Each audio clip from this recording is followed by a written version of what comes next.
Cycle वाला लड़का। सड़क के उस पार भारी भीड़ लगी थी। स्कूल की बस से सिर निकालकर मायरा ने देखा, एक लड़का बिना हैंडल पकड़े साइकिल चला रहा था। उसके कंधे पर एक बच्चा बैठा था। देखते ही देखते वो बच्चा लड़के के कंधे पर खड़ा हो गया। सब लोग ताली बजाने लगे। बस आगे बढ़ गई। शाम को मायरा अपने छोटे भाई ईशान के साथ ट्यूशन क्लास से वापस लौट रही थी। उसे घर की पास वाली दुकान पर वही सुबह वाला लड़का दिख गया। मायरा ने उसकी तरफ देखकर ईशान से कहा, मैंने तुम्हें बताया था ना साइकिल वाले लड़के के बारे में। यही है। साइकिल वाला लड़का हंसने लगा, मेरा नाम साइकिल वाला लड़का नहीं है, भीरू है। तुम्हें बिना हैंडल पकड़े साइकिल चलाने में डर नहीं लगता। ऊपर से तुमने अपने कंधे पर भी एक बच्चे को खड़ा कर रखा था।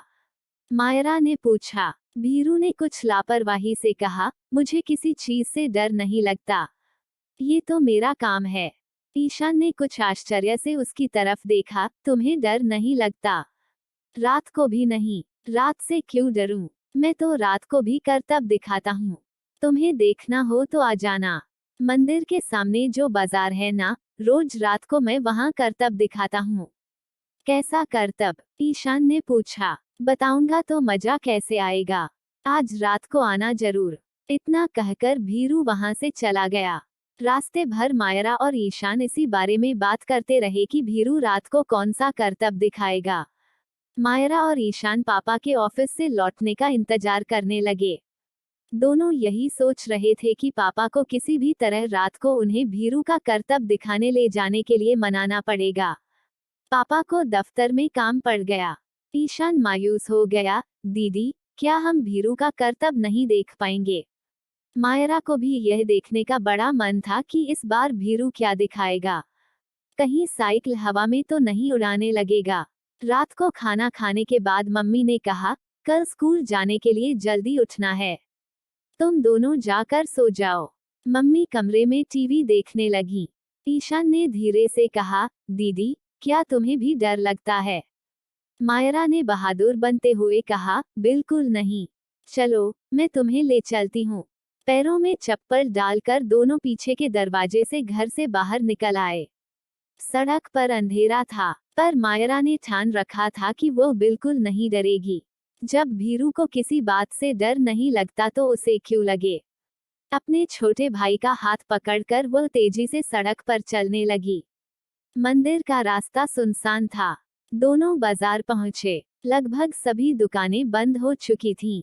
दोनों चुपचाप वहां बने एक पत्थर की पुलिया पर बैठ गए।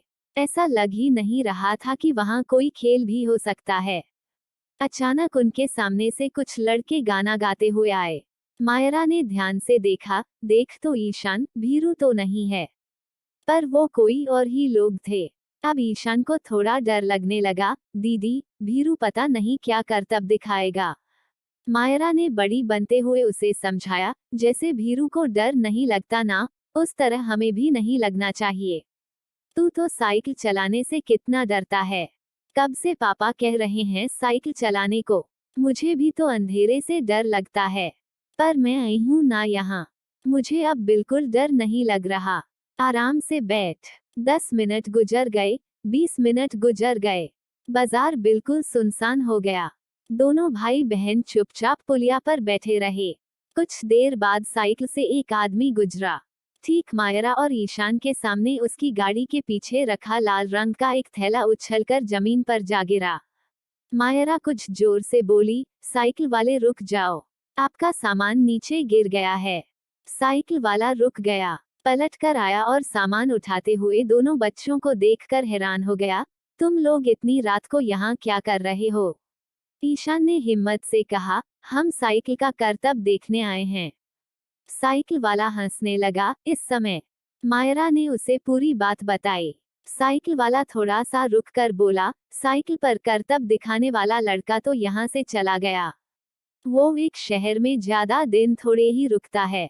सुबह यहाँ था, शाम को कहीं और चला गया होगा। ईशान मायूस हो गया। साइकिल वाले आदमी ने कहा, रात हो गई है, मैं तुम दोनों को घर छोड़ देता हूँ। बेटी तुम साइकिल के पीछे बैठ जाओ। यह थैली पकड़ लेना। और राज बहादुर आगे डंडी पर बैठेंगे। दोनों बच्चे साइकिल पर बैठ गए। बीच रास्ते में उन्होंने पाया कि साइकिल चलाने वाला बूढ़ा आदमी बिना हैंडल पकड़े आराम से साइकिल चला रहा है। घर के सामने उन्हें छोड़कर वह चला गया। मायरा और ईशान पीछे के दरवाजे से अंदर आए। कमरे में आकर ईशान ने मायरा का हाथ पकड़कर कहा, दीदी, मुझे अच्छा लग रहा है। अगले दिन मायरा सुबह सोकर उठी तो ईशान कमरे में नहीं था। वह दौड़कर बाहर गई। पापा बरामदे में खड़े जोर जोर से कह रहे थे, शाबाश ईशान। ईशान पूरे आत्मविश्वास के साथ सड़क पर साइकिल चला रहा था। अगर आपको मेरी कहानी पसंद आई हो तो आप मेरे चैनल को सब्सक्राइब कर दें। धन्यवाद।